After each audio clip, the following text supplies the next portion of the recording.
For you, the devil is in the detail, the tech jargon. Now think about it when you're out with a customer. How much time do you spend talking about the jargon?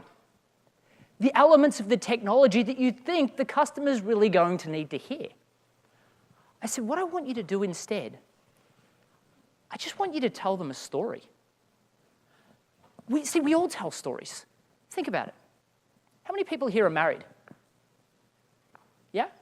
Fiancés, boyfriends, girlfriends, long time. How many times have you told the story about how you two met? And how much has it changed since you first started telling it? Think about it. When you first start telling that story, it's kind of bulky, right? You'll be telling it to the first person and you'll see that perhaps there's some parts that are not that exciting for the person you're telling it to. So you start to gloss over those things. Other things, people start to smile and get really into. So what do? We start to embellish on those things. Soon, the story is this theatrical masterpiece. I tell this part, you tell that part, and at the end we smile, we hold each other's hands and we look at each other.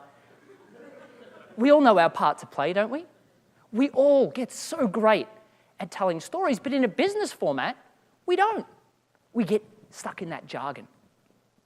I said, what I want you to do, Alex, is I want you to tell a story of a customer that you've worked with just like them, that you achieved an amazing result for. That's all I want you to do. Just tell a story. I said, the great thing about stories, especially for Alex, what I didn't tell you about Alex is Alex actually had a chronic stutter. Can you imagine having a chronic stutter that gets exacerbated when you're uncomfortable? When are we most uncomfortable? Especially if we're introverted, when we're selling, right? So his stutter got worse and worse, and I said the great thing about telling a story is that studies out of Princeton highlight that what's called neurocoupling happens. Basically, it creates artificial rapport. So if you're on a telemarketing phone call trying to get an appointment, or if you're sitting down with a customer and you're starting to tell a story, especially someone like Alex who struggled to get comfortable, two things happened. One was he created artificial rapport with the person he was talking to. And two, he started to feel more comfortable because the brain chemistry starts to synchronize. I also said, all this jargon stuff you're talking about, you do realize no one's going to remember any of that, right? I mean, think about how many times you've been with a customer, explained all the details of all the things you're going to do, and you come back next time and they're like, just remind me about all of them. They don't remember, do they? But people remember 22 times more information when embedded into a story. If you don't believe me, an example I give is if I was to ask you to remember chairs, porridge, and beds. A year from now, I'm going to come back and I'm going to ask you about those three items. Are you going to remember? What about the order that they were in? But if I told you the child's tale of Goldilocks and the Three Bears, not only would you be able to tell me that she sat in some chairs, she ate some porridge, and she slept in some beds, you'd also be able to tell me the exact order that it happened in. I said, but one other thing that's going to be absolutely powerful for you is stories actually give you an unfair advantage. Here's why. See, so many people, especially in tech sales, we're communicating with the logical mind. Here's what you're looking for. Here's what we can provide. Here's the solution you need. Here is all of the things we're going to implement. What do you think? The problem is we're speaking to the logical mind. Especially when we're talking to a customer for the first time on a phone, we stay very much in the tech. And the problem with that is the logical mind's listening and thinking, that's not going to work for me. Maybe I don't know, I don't think that'll work for me. Do you know, I'm kind of running out of time here. Like, can you hurry things along? The emotional mind, however, loves stories. They hear a story and they're like, story time.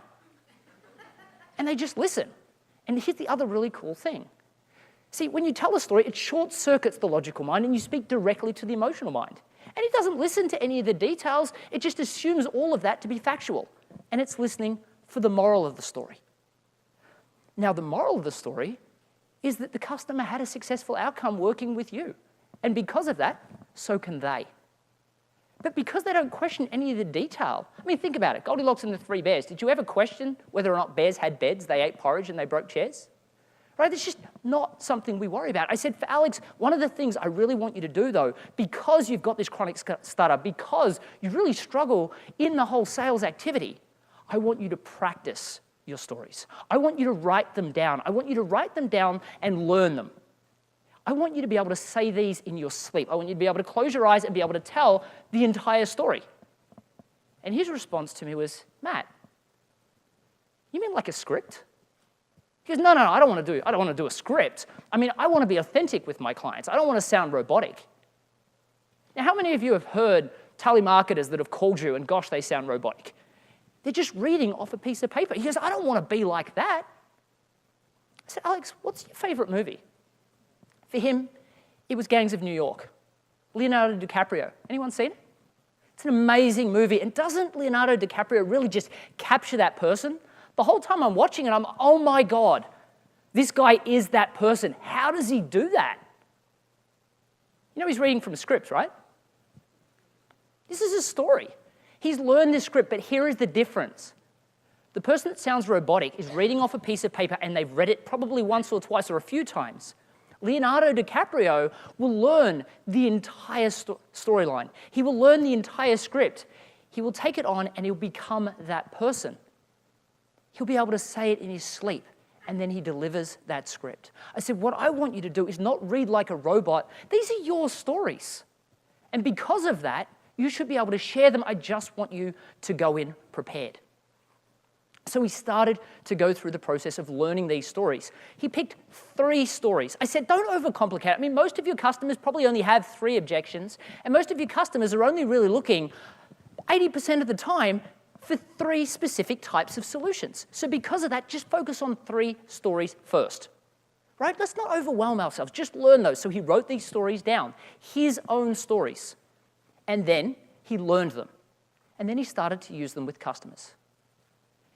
Now, Alex had struggled for a long time. I mean, he was a 6-figure business. His dad worked in the business.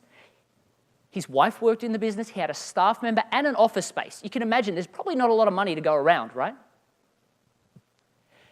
But because he tried a script, first thing that happened is he felt more natural. He felt like he could be more genuine and more present.